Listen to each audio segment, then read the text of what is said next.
So next aspect మనకు వచ్చేసరికి sale of goods act.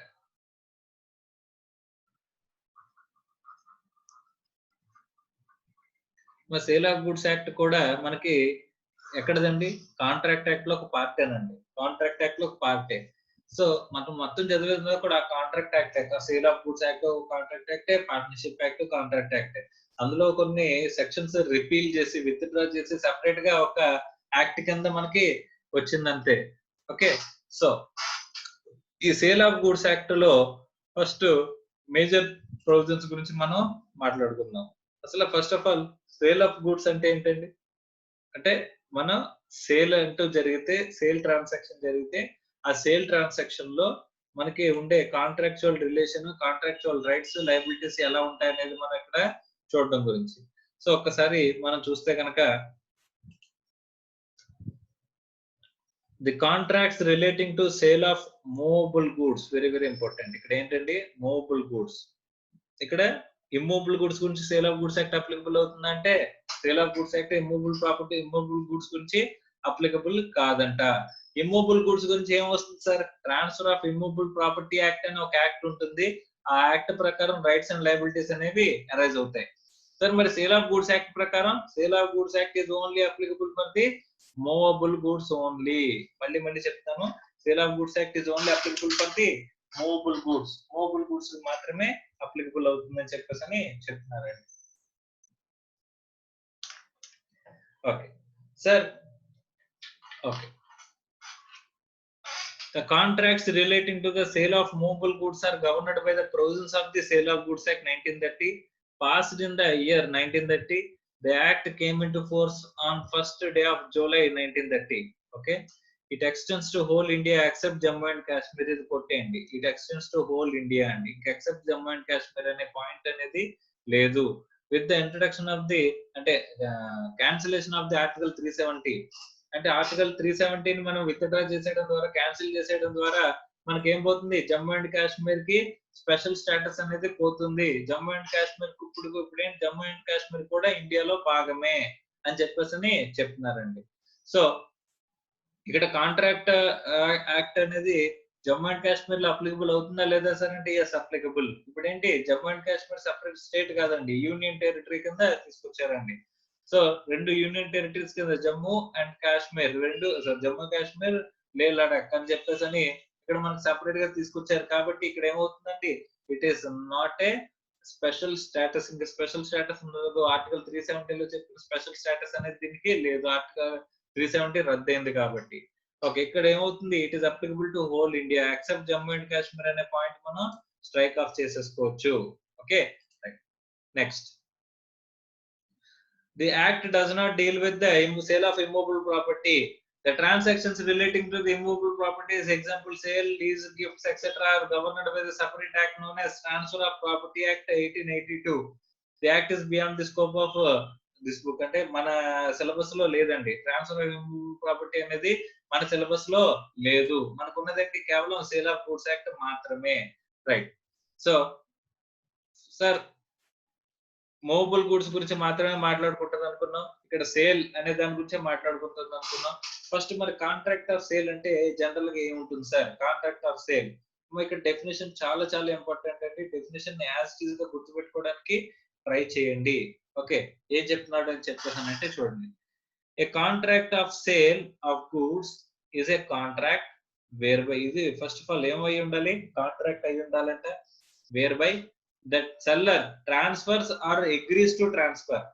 The seller ఏంటంట transfers or agrees to transfer the property in goods, ఇక్కడ property in goods to the buyer for a price. Okay, ఇప్పుడు each and every item ని మనం break down చేస్తూ మనం చూద్దామండి.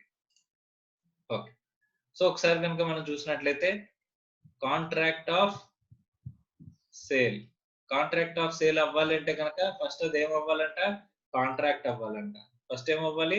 Contract అవ్వాలి. Contract of sale అవ్వాలంటే కాంట్రాక్ట్ అంటే ఏంటండి? వ్యాలిడ్ కాంట్రాక్ట్ ఏదైతే అనుకున్నామో మనం ఇంతకుముందు కాంట్రాక్ట్ యాక్ట్ లో చదువుకున్నాం చూసారంటే వ్యాలిడ్ కాంట్రాక్ట్, అలాంటి వ్యాలిడ్ కాంట్రాక్ట్ అయ్యి ఉండాలండి ఫస్ట్. అంటే వ్యాలిడ్ కాంట్రాక్ట్ అవ్వడం అంటే ఏంటి సార్? ఆఫర్ యాక్సెప్టెన్స్ ఉండాలి, కన్సిడరేషన్ ఉండాలి, తర్వాత కాంపిటెంట్ పార్టీస్ మధ్య ఎంట్రీ ఉండాలి, ఫ్రీ కన్సెంట్ ఉండాలి, లాఫుల్ ఆబ్జెక్ట్ లాఫుల్ కన్సిడరేషన్ ఉండాలి, ఎక్కడ వాయిడ్ అగ్రిమెంట్ అని అనిపించుకోకూడదు. అలా ఉంటే కనుక దాన్ని ఏమంటాం వ్యాలిడ్ కాంట్రాక్ట్ అంటాం. సో కాంట్రాక్ట్ ఆఫ్ సేల్ అవ్వాలంటే కనుక సేల్ ఆఫ్ గూడ్స్ యాక్ట్ లో మనం మాట్లాడుకునే కాంట్రాక్ట్ ఆఫ్ సేల్ అవ్వాలంటే ఫస్ట్ ఆఫ్ ఆల్ అదేం అవ్వాలంటే అండి కాంట్రాక్ట్ అయ్యి ఉండాలంట. అండర్ విచ్ కాంట్రాక్ట్, ఈ కాంట్రాక్ట్ లో ఏంటంటే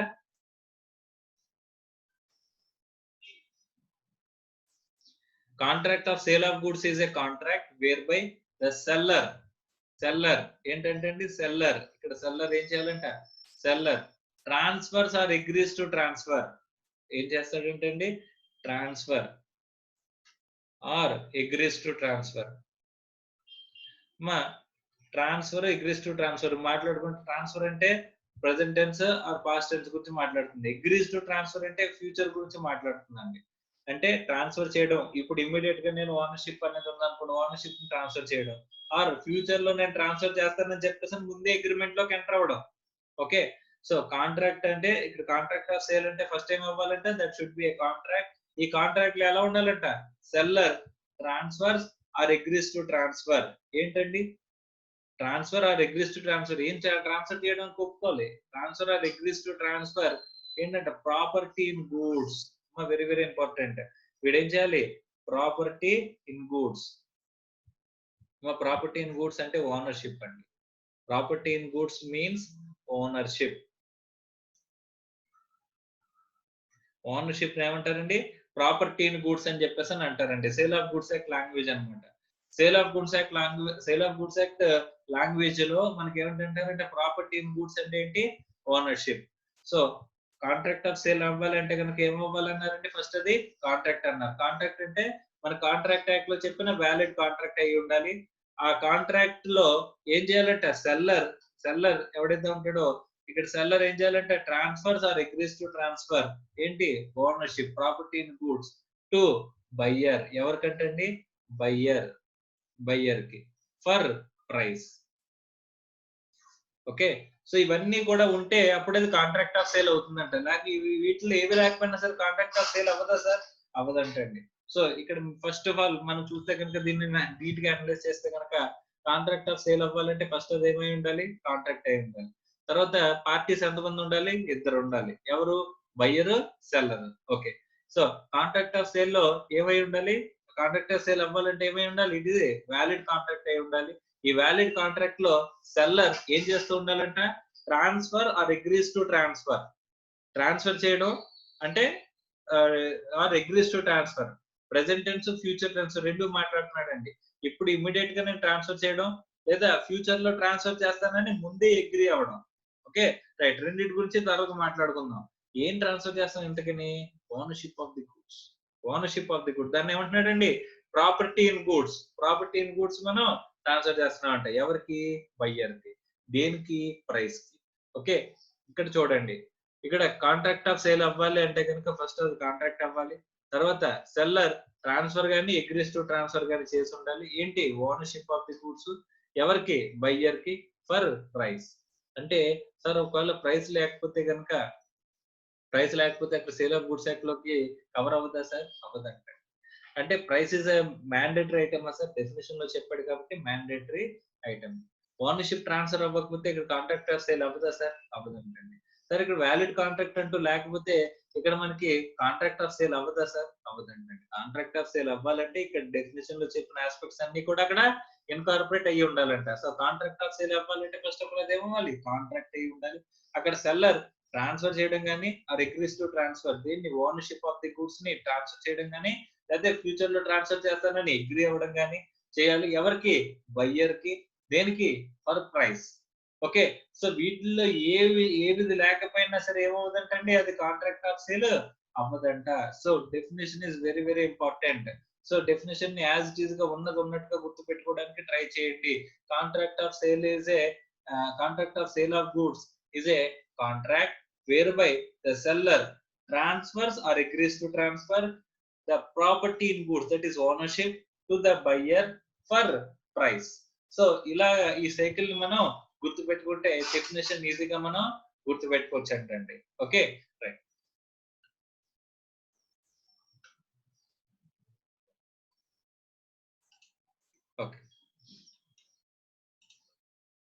నెక్స్ట్ ఆస్పెక్ట్ ఏంటండి,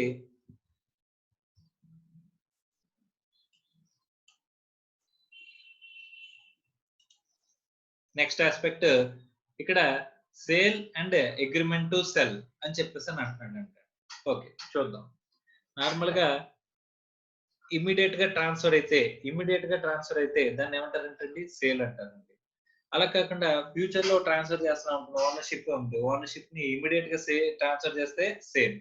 అలాగే కాకుండా ఫ్యూచర్ లో అగ్రిమెంట్ అంటే అగ్రీస్ టు ట్రాన్స్ఫర్ అనుకోండి, దాన్ని ఏమంటారంటే అగ్రిమెంట్ టు సెల్ అని చెప్పేసి అని అంటారండి. ఫ్యూచర్ ఇదేమో ప్రెసెంట్, ఇదేమో ఫ్యూచర్. ఇమ్మీడియట్ ఇదేమో ప్రెసెంట్ ఆర్ ఇమ్మీడియట్. ఇమ్మీడియట్ అంటే ఇమ్మీడియట్ గా ఇప్పుడు ఉన్న పరంగా మనం ఏం చేస్తున్నాం అంటే ఓనర్షిప్ ని ట్రాన్స్ఫర్ చేసేస్తున్నాము అనుకుంటే కనుక దాన్ని సేల్ అంటారంటండి. అలా కాకుండా ఫ్యూచర్ లో నేను ట్రాన్స్ఫర్ చేస్తాను ఓనర్షిప్ అని చెప్పేసి అనుకుంటే దాన్ని ఏమంటారంటండి, అగ్రిమెంట్ టు సెల్ అని చెప్పేసి అని అంటారంటండి. సో ఒకసారి మనం ఏం చేద్దామంటే ఇక్కడ డెఫినేషన్ చూద్దామండి. సేల్ కి అగ్రిమెంట్ టు సెల్ రెండు ఉన్నాయి. ఈ రెండింటి గురించి డెఫినేషన్స్ ఒకసారి మనం చూద్దామండి. Okay, in this case the ownership of the goods is immediately transferred. అంటే సేల్ అంటే ఏం చేస్తున్నారండి, ఓనర్షిప్ అంటే ప్రాపర్టీ ఇన్ గూడ్స్ ట్రాన్స్ఫర్ అయితేనే దాన్ని కాంట్రాక్ట్ ఆఫ్ సేల్ అంటారు. ఆ ప్రాపర్టీ ఇన్ గూడ్స్ అంటే ఓనర్షిప్ అనేది ఇమ్మీడియట్ గా ట్రాన్స్ఫర్ అయితే దాన్ని సేల్ అంటారు. అలా కాకుండా ఫ్యూచర్ లో ట్రాన్స్ఫర్ అవుతుంది అనుకుంటే కనుక దాన్ని అగ్రిమెంట్ టు సెల్ అనుకుంటారండి. సో ఇక్కడ మనం చూస్తే in the case of ownership of the goods is immediately transferred. Immediate గా కనుక ఇప్పుడు మనం ఇమ్మీడియట్ గా ట్రాన్స్ఫర్ చేస్తే from the seller to buyer, seller దగ్గర నుంచి బయ్యర్ కి కనుక ఓనర్షిప్ ఇమ్మీడియట్ గా వెళ్ళిపోయింది అనుకుంటే కనుక దాన్ని ఏమంటారంటండి, సేల్. దాన్ని ఏమంటారంట, sale. The term sale is defined in 4(3) of the sale of goods act as under. ఏమన్నారు చూద్దాం. Where under a contract of sale, the property in goods is transferred from seller to the buyer. మరి జాగ్రత్త చూడండి, property in goods అంటే ownership అండి. Contractor sale లో property in goods అంటే ownership. Ownership ఏమైందంట, transferred from seller to buyer. The contract is called sale. అంటే immediate గా, ఇక్కడ ట్రాన్స్ఫర్డ్ ఇమ్మీడియట్లీ. ఇప్పుడు ఎగ్జాంపుల్ కి మన క్యాష్ సేల్ చేసాం అనుకోండి. ఇప్పుడు నేను ఏం చేశానంటే ఈ మౌస్ ని మీకు అమ్మానంటండి. మౌస్ ని నేను మీకు అమ్మానంట, 1000 రూపీస్ కి అమ్మానంట. ఇప్పుడు ఈ మౌస్ ని నేను మీకు 1000 రూపీస్ కి అమ్మినప్పుడు మీరు క్యాష్ సేల్ చేశానంట. మౌస్ ఇచ్చేసాను, 1000 రూపీస్ తీసుకున్నాను. మౌస్ ఇచ్చేసాను, 1000 రూపీస్ తీసుకున్నాను. అంటే ఏమైందండి, ఇమ్మీడియట్ గా ట్రాన్సాక్షన్ అనేది క్లోజ్ అయిపోయింది. మౌస్ యొక్క ఓనర్షిప్ ని ఇమ్మీడియట్ గా నేను ట్రాన్స్ఫర్ చేశాను. ప్రైస్ పే చేసినంత మాత్రాన ఇమ్మీడియట్ గా చేసినట్టు కాదు. కానీ cash sales is the best example of sale అండి. అంటే ఓనర్షిప్ అనేది ఇమ్మీడియట్ గా నేను కనుక ట్రాన్స్ఫర్ చేసినట్లయితే, ఓనర్షిప్ ని ఓనర్షిప్ ని నేను ఇమ్మీడియట్ గా పొసెషన్ ఇవ్వడం వేరు, ఓనర్షిప్ ఇవ్వడం వేరండి. It is important to note that. ఈ పొసెషన్ ఇవ్వడం అంటే ఏంటంటే మౌస్ ని మీ చేతికి ఇచ్చేయడం, అది పొసెషన్ ఇచ్చినట్టు అండి. కానీ ఓనర్షిప్ ఇవ్వడం వేరు. ఇప్పుడు మీకు sale of goods by acceptance అంటే మీకు అకౌంట్స్ లో వస్తదండి. అంటే ఆఫ్టర్ అంటే మీకు ఒక గూడ్స్ మీకు ఇచ్చిన తర్వాత అవి మీరు టెస్ట్ చేసుకున్న తర్వాత అవి మీకు ఉపయోగపడతాయి అని అనుకుంటేనే కొనుక్కుంటారు చూసారా. అలాంటి ట్రాన్సాక్షన్ కనుక చేసినట్లయితే అక్కడ మీకు ముందు పొసెషన్ ఆఫ్ ది గూడ్స్ ఇస్తాం, కానీ ఓనర్షిప్ ఆఫ్ ది గూడ్స్ రాదు. కానీ ఇక్కడ మాట్లాడుకుంటుంది సేల్ అవ్వాలంటే కనుక ఏం చేయాలంటే ఓనర్షిప్ కనుక ట్రాన్స్ఫర్ చేసేసినట్లయితే, ఎక్కడైతే గూడ్స్ యొక్క ఓనర్షిప్ కనుక ట్రాన్స్ఫర్ చేసేసినట్లయితే అక్కడ మనకి ఏమవుతుందంటే అండి, సేల్ అవుతుందంట. Ownership is very very important. ఎందుకు చెప్పేసానంటే, ఇప్పుడు సపోజ్ నేను మీకు సెల్ ఫోన్ అమ్ముతున్నానండి. సెల్ ఫోన్ అమ్ముతున్నప్పుడు నేను ఏం చేశానంటే సెల్ ఫోన్ ఎంత అని చెప్పేసానంటే 10,000 అని చెప్పేసి చెప్పానండి. మీరు డబ్బులు రేపు ఇస్తానని చెప్పారండి. ఓకే, ప్రాబ్లం లేదు అని అన్నాను. కానీ ఇప్పుడు ఏం చేశానంటే మీరు ఏమన్నారంటే అక్కడ సెల్ ఫోన్ ని ఓనర్షిప్ నాకు ఇచ్చేయండి సార్ అంటే ఓనర్షిప్ ఇచ్చేసిన కాంట్రాక్ట్ ఆఫ్ సేల్ లోకి మనం ఎంటర్ అయిపోయాము. సో ఇక్కడ ఏం చేస్తున్నానంటే కాంట్రాక్ట్ ఆఫ్ సేల్ లోకి ఎంటర్ అయిపోయిన వెంటనే ఇక్కడ ఏ అదర్ కండిషన్స్ పెట్టలేదంట. నేను ఇక్కడ ఎనీ అదర్ కండిషన్స్ పెట్టలేదంట. అదర్ కండిషన్స్ అంటే ఏంటి, నువ్వు డబ్బులు పే చేస్తేనే నీకు సెల్ ఫోన్ మీద ఓనర్షిప్ వస్తుంది. సో అలాంటి కండిషన్స్ ఏమీ నేను పెట్టలేదంటండి. కండిషన్స్ ఏమి పెట్టకుండా నీకు 2 రోజుల తర్వాతే ఓనర్‌షిప్ అనేది వస్తది. ఇలాంటి ఏ కండిషన్ లో పెట్టకుండా నేను కాంట్రాక్ట్ ఆఫ్ సేల్ లోకి ఎంటర్ అయ్యానంటే, వన్స్ కాంట్రాక్ట్ ఆఫ్ సేల్ లోకి ఎంటర్ అయ్యాను అంటే గనక వితౌట్ ఎనీ కండిషన్స్ ఆటోమేటిక్ ఏమవుద్దంట ఓనర్‌షిప్ అనేది ట్రాన్స్‌ఫర్ అయిపోద్దంట. డబ్బులు ఇచ్చినా రాకపోయినా, డబ్బులు వచ్చినా రాకపోయినా మనకి అదర్ కండిషన్స్ ఏమీ లేవు అంటే గనక నేను సెల్ ఫోన్ అమ్ముతానన్నాను. మీరు నాకు కొనుక్కుంటానని అగ్రీ అయ్యారు. ఇంక ఏ అదర్ కండిషన్ పెట్టలేదు. నువ్వు డబ్బులు ఇస్తే మాత్రమే నీకు ఓనర్‌షిప్ ఇస్తాను. అలాంటి ఏ అగ్రీమెంట్ పెట్టలేదండి. ఏ అడ్జస్ట్‌మెంట్ పాయింట్ పెట్టలేదండి. అప్పుడు ఏమవుద్దంటే when you enter into a contract of sale ఆటోమేటిక్‌గా ఓనర్‌షిప్ అనేది మీకొచ్చేస్తదంట. నా దగ్గర నుంచి ఓనర్‌షిప్ అనేది మీకొచ్చేస్తదంట. సో, సెల్ ఫోన్ ఇంకా నా దగ్గరే ఉందండి. నేను మీకు ఇవ్వలా. సెల్ ఫోన్ నా దగ్గరే ఉంది. కానీ మీరేం చెప్పారంటే, "సార్ నేను ఒక 5 డేస్ తర్వాత మనీ పే చేస్తాను. కానీ రేపొచ్చి నేను సెల్ ఫోన్ తీసుకుంటాను" అని అన్నారండి. ఇక్కడ అదర్ కండిషన్స్ అంటే మీరు డెలివరీ తీసుకున్నప్పుడే మీకు ఓనర్‌షిప్ ఎళ్తది. లేకపోతే మీరు పేమెంట్ చేసినప్పుడే మీకు ఓనర్‌షిప్ ఎళ్తది అనే కండిషన్స్ ఏమి పెట్టలేదు. నేను సెల్ ఫోన్ అమ్మడానికి నేను చెప్పాను. మీరు ఆఫర్ చేశాను. మీరు కొనుక్కోవడానికి యాక్సెప్టెన్స్ ఇచ్చారు. సెల్ ఫోన్ ఇంకా నా దగ్గర ఉంది. పొసెషన్ అంటే custody. Custody of the cell phone ఎవరి దగ్గర ఉందండి? నా దగ్గరే ఉందంటండి. So, possession of the goods నా దగ్గరే ఉన్నాయి. ఓనర్‌షిప్ అనేది ఎవరి దగ్గర ఉందండి? మీ దగ్గర ఉంది. That is a very, very important. జాగ్రత్తగా గమనించండి. ఓనర్‌షిప్ మీ దగ్గర ఉంది. ఎందుకంటే కాంట్రాక్ట్ ఆఫ్ సేల్‌లో ఏ అదర్ కండిషన్ పెట్టలేదనుకుంటే గనుక ఏమవుతుందండి? ఓనర్‌షిప్ ఇమ్మీడియేట్‌గా ట్రాన్స్‌ఫర్ అయిపోతుందండి. కాంట్రాక్ట్ ఆఫ్ సేల్‌లో నెక్స్ట్ మనం ఒక చాప్టరే ఉందండి. ఓనర్‌షిప్ అనేది ఎప్పుడు ట్రాన్స్‌ఫర్ అవుతుందనేది చూడడానికి ఒక చాప్టరే ఉంది. సెపరేట్ చాప్టర్‌గా. దాన్ని అక్కడ మాట్లాడుకుంటాం. కానీ ఇప్పుడు మనం చెప్పుకునేదేంటంటే ఇక్కడ జస్ట్ ఒక ఎగ్జాంపుల్ చెప్తున్నానండి. జాగ్రత్తగా అర్థం చేసుకునే ప్రయత్నం చేయండి. నేను సెల్ ఫోన్‌ని నేను మీకు అమ్ముతాను. ఒక 10,000కి అని అన్నాను. మీరు కూడా సెల్ ఫోన్‌ని 10,000 కొనుక్కుంటాను అని చెప్పేసి యాక్సెప్టెన్స్ ఇచ్చారు. ఆఫర్ యాక్సెప్టెన్స్ ఇచ్చారు. కాంపిటెంట్ పర్సన్స్ ఇయన్నీ వాలిడ్ కాంట్రాక్ట్ లోనే ఉన్నాయండి మనం అంతా కూడా.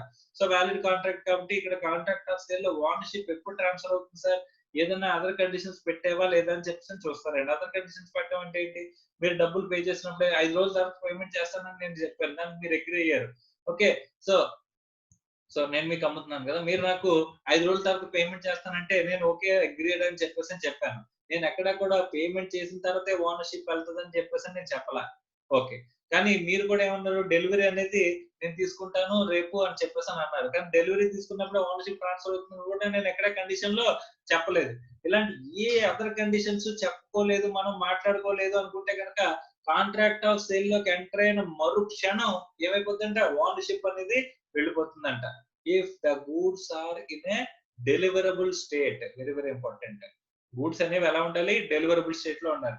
ప్యాకింగ్ అది కూడా చేసేసి రెడీగా ఉందంటండి. ఏంటి? మన ఫోన్. ఓకే.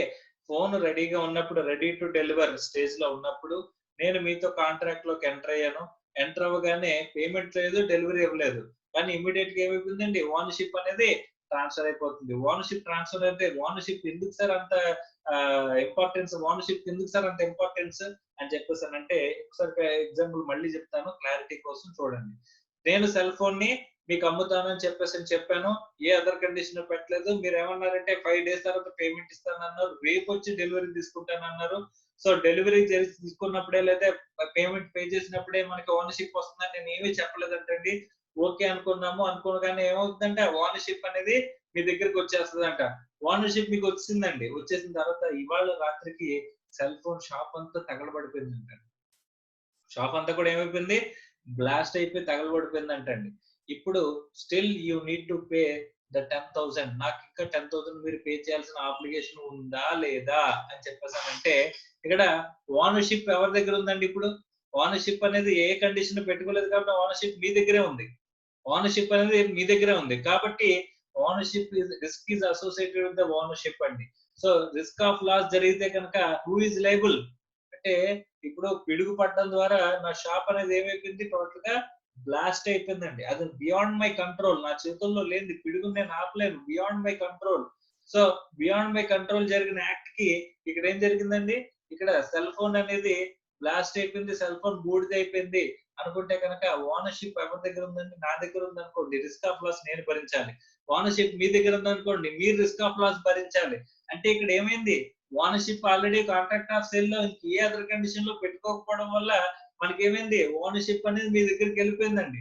అలాంటప్పుడు సెల్ ఫోన్ గూడ్స్ అయిపోయినా సరే మీరు నాకు 10,000 ఇంకా పే చేయాల్సిన లయబిలిటీ ఎగ్జిస్టెన్స్ లో ఉంటుంది. That is what very very important. అలా కాకుండా కాంట్రాక్ట్ ఆఫ్ సేల్ లో నేను చెప్పానంట, మీరు డబ్బులు ఇస్తారో లేదని చెప్పేసి నేను బెంగ తోటి నేనేం చెప్పానంటే, మీరు డబ్బులు పే చేసినప్పుడే ఓనర్షిప్ మీకు వస్తుంది, డబ్బులు పే చేసేంత వరకు ఓనర్షిప్ రాదు అని చెప్పేసి నేను చెప్పాను అనుకోండి. Even though cell phone is in deliverable state లో ఉన్నా సరే నేను కండిషన్ పెట్టాను, కండిషనల్ యాక్సెప్టెన్స్. ఏమని, మీకు 5 డేస్ తర్వాత మీరు పేమెంట్ చేసినప్పుడే ఓనర్షిప్ అనేది వస్తుంది, అప్పటి వరకు ఓనర్షిప్ అనేది మీకు రాదు అని చెప్పేసి చెప్పాను అనుకోండి. అప్పుడు ఏమవుతుందండి, రిస్క్ ఆఫ్ లాస్ ఎవరు భరించాలి? అక్కడ ఓనర్షిప్ ఎవరి దగ్గర అయితే ఉందో వాళ్ళే భరించాలి. ఓనర్షిప్ ఎవరి దగ్గర ఉంది? నా దగ్గర ఉంది. Okay, right. ఎగ్జాంపుల్ ని జస్ట్ కొంచెం కాంప్లికేట్ చేస్తాను చూడండి.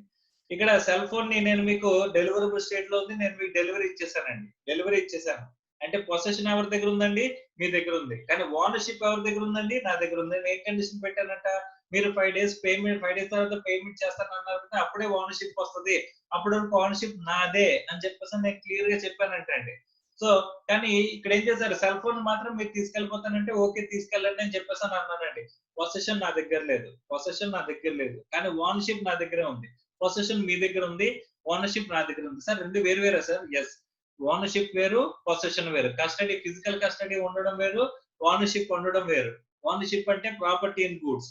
ఓకే, సెల్ ఫోన్ ఓనర్షిప్ నా దగ్గర ఉంది, పొసెషన్ మీ దగ్గర ఉంది, కానీ పేమెంట్ చేసిన తర్వాత ఓనర్షిప్ అనేది మీకు వస్తుంది అనుకుంటే కనుక ఈసారి పిడుగు మీ ఇంట్లో పడింది, ఈసారి ఫోను బూడిదైపోయిందండి.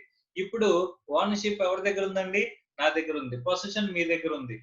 ఇక్కడ లాస్ అనేది ఎలా జరిగింది? Beyond your control. Me control లో లేకుండా యాక్టివిటీ అనేది జరిగింది. సో కాబట్టి లాస్ ని, రిస్క్ ఆఫ్ లాస్ ని ఎవరు బేర్ చేయాలి సార్ అని చెప్పేసానంటే, ఇక్కడ ఓనర్షిప్ ఎవరి దగ్గర ఉందండి? సెల్లర్ దగ్గర ఉంది. సెల్లరే బేర్ చేయాలంటండి. రిస్క్ ఆఫ్ లాస్ అనేది సెల్లరే బేర్ చేయాలండి. సో ఓనర్షిప్ అనేది ఎందుకు ఇంపార్టెంట్ అంటే కనుక, risk is associated with the ownership.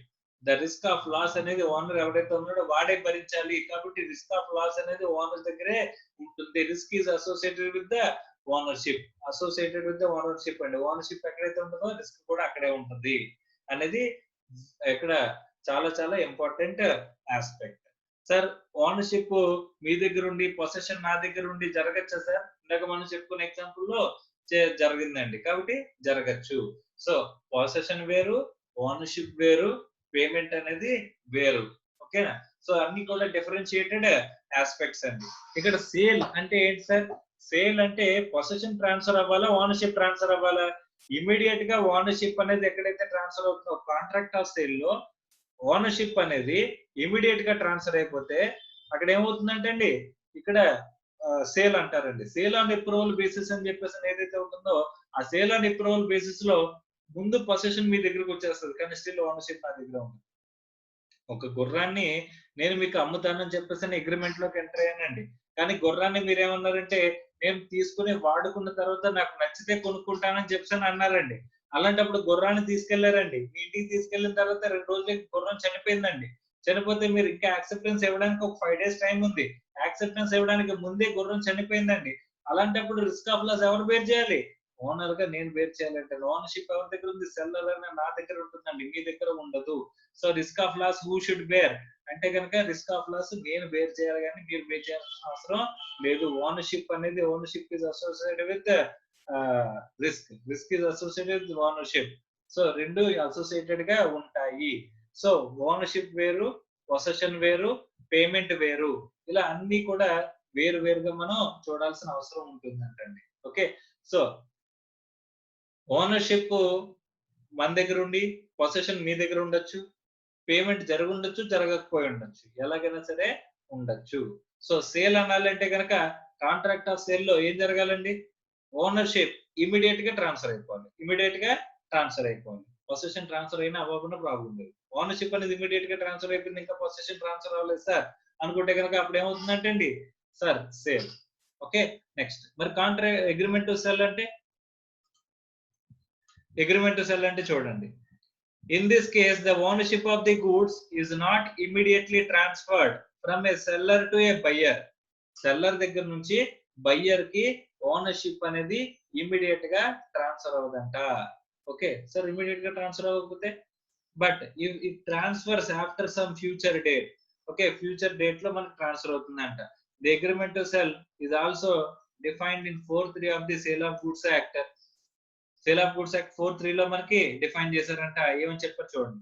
Where under a contract of sale, the transfer of property in goods is to be take place at a future time or subject to some condition thereafter to be fulfilled. The contract is called as agreement to sell అని చెప్పేసి అంటున్నాడండి. అమ్మా కొన్ని conditions satisfy చేసిన తర్వాత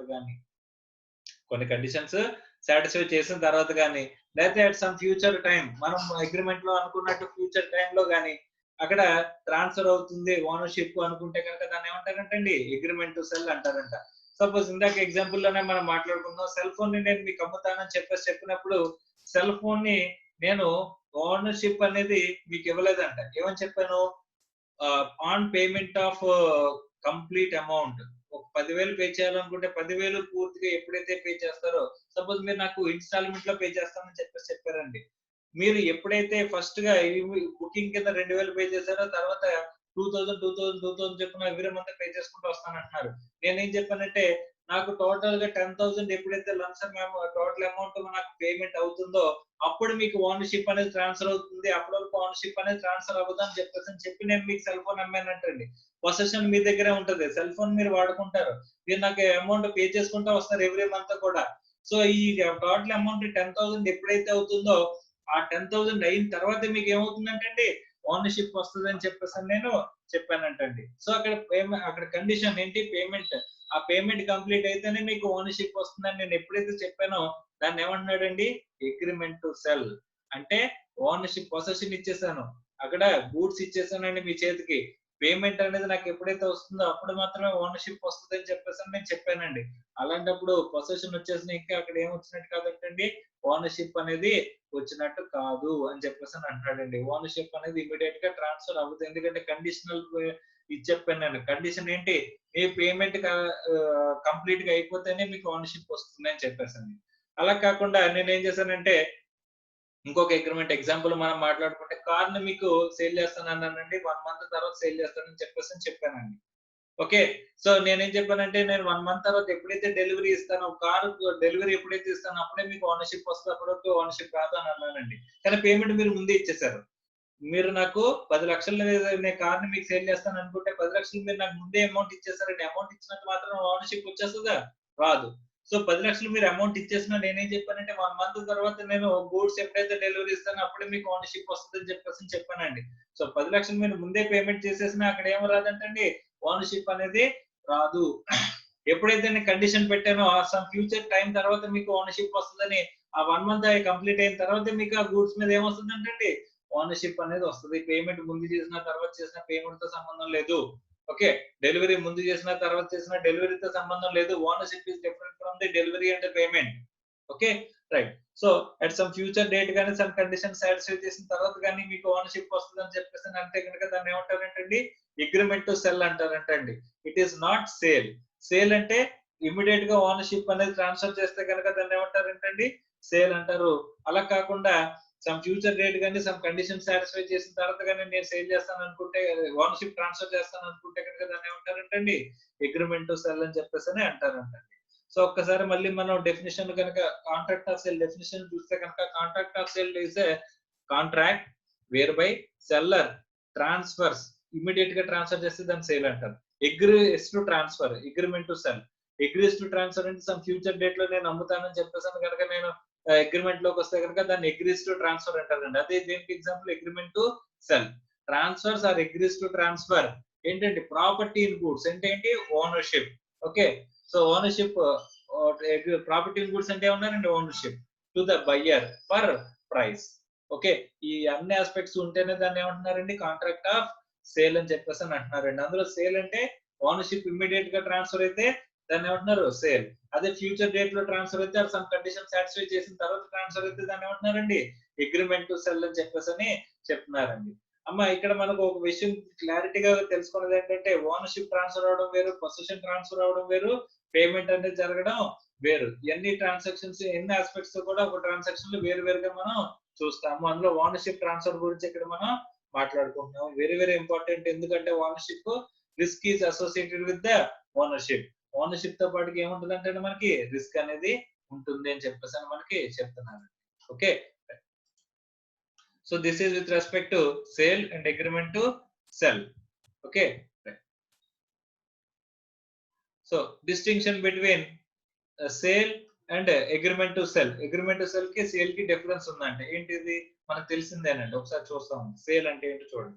the ownership of the goods is transferred to the buyer immediately. Immediate గా transfer అయితే sale అంటారు. ఫ్యూచర్ డేట్ లో ట్రాన్స్ఫర్ అయితే అగ్రిమెంట్ టు సెల్ అంటారు. The ownership of the goods is transferred to the buyer at some future date. Future date లో transfer అయితే కనుక దాన్ని ఏమంటారండి? అగ్రిమెంట్ టు సెల్ అంటారు. ఓకే, ఇంకేం తెలుసు, ఇంకేమన్నా చూద్దాం difference. It is executed contract. Sale అంటే ఏంటి? ఇప్పుడు all the formalities of the contract are completed, the buyer becomes a owner immediately. Owner immediate గా అవుతున్నాడు అనుకుంటే కనుక అక్కడ టోటల్ ట్రాన్స్ఫర్ట్స్ అన్ని కూడా కంప్లీట్ అయిన తర్వాత మనకి ఏమవుతుందండి? ఇప్పుడు వీడు చేయాల్సిన పని వాడు చేయాల్సిన పని ఇద్దరు చేసేస్తే కనుక అప్పుడు ఏమవుతుందండి? ఓనర్షిప్ అనేది ఇమీడియట్ గా ట్రాన్స్ఫర్ అయిపోతుంది. సో ఇక్కడ ఏమంటున్నాడు? Both the parties have performed the respective applications అనుకుంటే కనుక దాన్ని సేల్ అంటున్నాడు. దాన్ని ఎగ్జిక్యూటెడ్ కాంట్రాక్ట్ అని చెప్పేసి అని అంటున్నాడండి. ఎగ్జిక్యూటరీ అంటే one or both is not performed అనుకుంటే కనుక still not performed అనుకుంటే కనుక executory. So both the parties have performed అంటే executed. Okay, right. ఇక్కడ agreement to sell లో it is an executory contract and executory contract is executory contract. As all the formalities of the contract are not completed by something remains to be done. ఇంకా something has to be done అనుకుంటే కనుక అక్కడ ఏమంటారు? agreement to sell అంటా ఉంటారు. Next, the buyer is responsible for the any loss or destruction of the goods even if the goods are in possession of the seller. Seller possession లో goods ఉండిపోయినా సరే ఎవరు రెస్పాన్సిబుల్ అవుతారంటండి? Buyer responsible అవుతాడంటే. ఎందుకు? అది సేల్. సేల్ అంటే ఏంటి? ఓనర్షిప్ ఇమీడియట్ గా వెళ్ళిపోద్ది కాబట్టి పొజిషన్ నా దగ్గర ఉన్నప్పుడు మీరు బయ్యర్ నేను సెల్లర్ అనుకుంటే సెల్ ఫోన్ మీకు ఇచ్చేసానండి, సారీ సెల్ ఫోన్ నా దగ్గర ఉందండి కానీ ఓనర్షిప్ అనేది మీకు ఇచ్చానండి. ఏ కండిషన్ పెట్టదు కాబట్టి ఆటోమేటిక్ ఏమైపోద్ది? డెలివరబుల్ స్టేట్ లో ఉంటే కనుక ఆటోమేటిక్ గా ఓనర్షిప్ అనేది మీకు వెళ్ళిపోతుంది అనుకున్నాం. ఆ ఓనర్షిప్ మీకు వెళ్ళిపోయినప్పుడు అక్కడ లాస్ ఏదైనా జరిగితే కనుక ఎవరు బేర్ చేయాలంట? That has to be buyer. Sale కాబట్టి ఓనర్షిప్ ఇమీడియట్ గా ట్రాన్స్ఫర్ అయిపోయింది కాబట్టి. అదే అగ్రిమెంట్ సెల్ అనుకుంటే the seller is responsible for the any loss or destruction of the goods even if the goods are in possession of the buyer. Buyer కి possession ఇచ్చేసినా సరే ownership ఎవరి దగ్గర ఉండిపోయిందండి? అగ్రిమెంట్ సెల్ లో సెల్లర్ దగ్గర ఉండిపోయింది కాబట్టి సెల్లరే బేర్ చేయాలంటండి. If the seller refuses to deliver the goods, the buyer may recover the goods from the seller by the filing a suit in the court of law అని చెప్పేసి అంటున్నాడండి. మనం ఓనర్షిప్ ఇచ్చేసాము కానీ డెలివరీ అనేది ఇవ్వలేదంటండి. డెలివరీ ఇవ్వకపోతే కనుక sale అంటే ownership అనేది తెలిపింది కాబట్టి డెలివరీ కోసం మనం ఏం చేసి కోర్టులో కేసు ఫైల్ చేయొచ్చు. ఎవరు? బయ్యర్. సెల్లర్ దగ్గర నుంచి. సెల్లర్ ఏం చేశాడు? ఓనర్షిప్ ఇచ్చేసాడు కానీ పొజిషన్ ఇవ్వలేదు కాబట్టి నాకు పొజిషన్ ఇప్పించండి, నా గూడ్స్ నాకు ఇప్పించండి అని చెప్పి కేసు ఫైల్ చేసుకోవచ్చండి. Okay, if the seller refuses to deliver the goods, the buyer cannot recover the goods from the seller. ఇక్కడ agreement to cell. Agreement to cell లో ఓనర్షిప్ అనేది వెళ్ళలేదు కాబట్టి ఆడు ఓనర్షిప్ లేని దాని గూడ్స్ అడగలడా? అడగలేడంటండి. సో అడగలేడు కాబట్టి మనం ఏం చేయాలండి? కోర్ట్ ఆఫ్ లా లో కేసు ఫైల్ చేయలేము. కేసు ఫైల్ చేసే వాడిని అడగలేమంటండి. Next, if the buyer refuses to pay the price, the seller may recover by filing a suit in a court of law.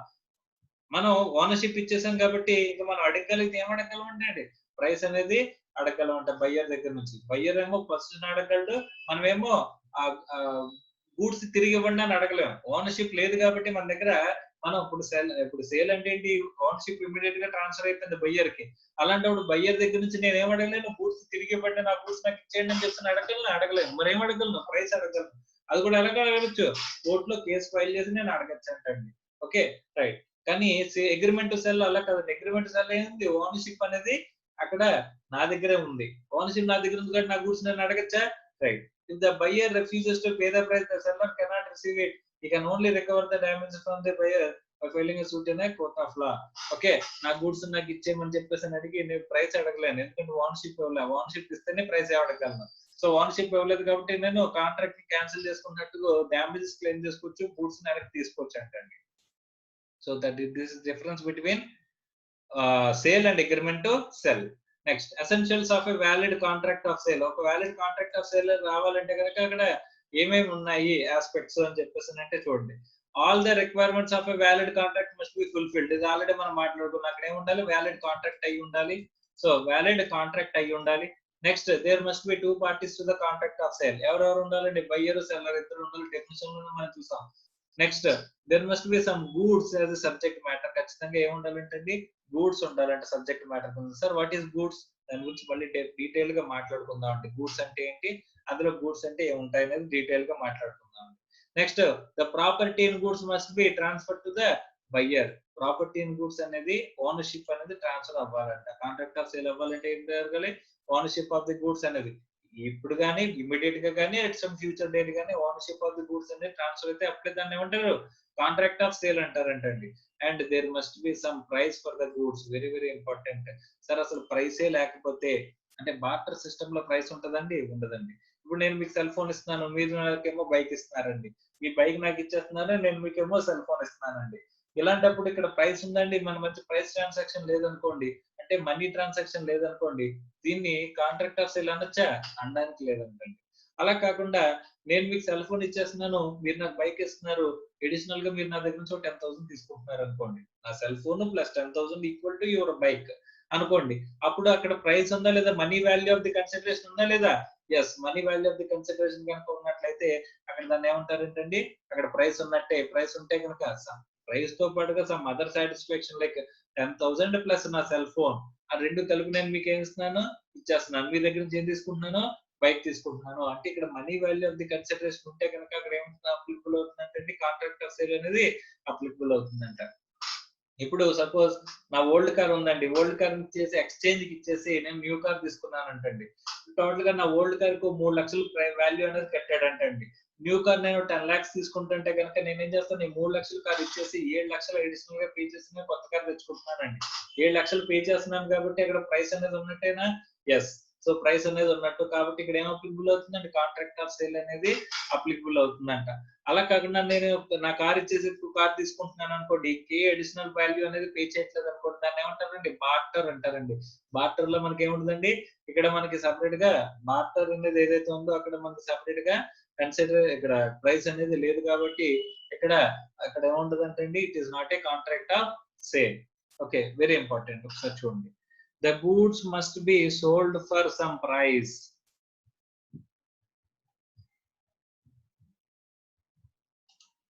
essential elements లో there must be some price అన్నారు కదా. the goods must be sold for some price. okay, the price is defined in section 210 of the sale of goods act. ఏమని చెప్పారండి, price means money consideration for a sale of goods. money consideration ఉంటే దాన్ని ఏమంటారంటే price అంటారంట. money consideration లేకపోతే that is not considered as price. Okay, మనం already మాట్లాడుకున్నాము. Money consideration అనేది important sir, yes money consideration. Sir money consideration లేకపోతే దాన్ని ఏమంటారంటే అండి, కాంట్రాక్ట్ ఆఫ్ సేల్ అనరు అని చెప్పేసి అని చెప్తున్నారు. So this is with respect to contract of sale. Contract of sale రావాలంటే కనుక ఇవన్నీ 5 ఆస్పెక్ట్స్ మనకి ఎసెన్షియల్ ఎలిమెంట్స్ అంటే వ్యాలిడ్ కాంట్రాక్ట్ ఆఫ్ సేల్ రావాలంటే కనుక.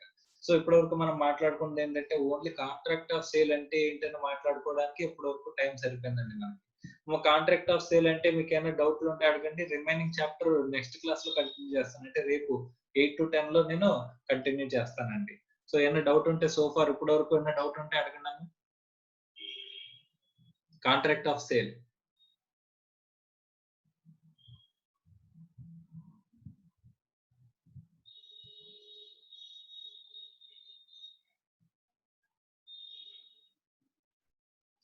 సో అయితే ఇప్పుడు ఏం చేస్తానంటే నేను సెషన్ ఎండ్ చేస్తానండి. ఇది కాంట్రాక్ట్ ఆఫ్ సేల్ లో నేచర్ ఆఫ్ మనకి కాంట్రాక్ట్ ఆఫ్ సేల్ గురించి మాట్లాడుకుందాం. కాంట్రాక్ట్ ఆఫ్ సేల్ గురించి మాట్లాడాను. ఇంకా ఈ చాప్టర్ అనేది కంప్లీట్ అవ్వలేదు. ఈ చాప్టర్ నెక్స్ట్ క్లాస్ లో కంటిన్యూ చేసుకుని క్లోజ్ చేద్దామండి. Okay right, thank you. Session end చేస్తున్నానండి.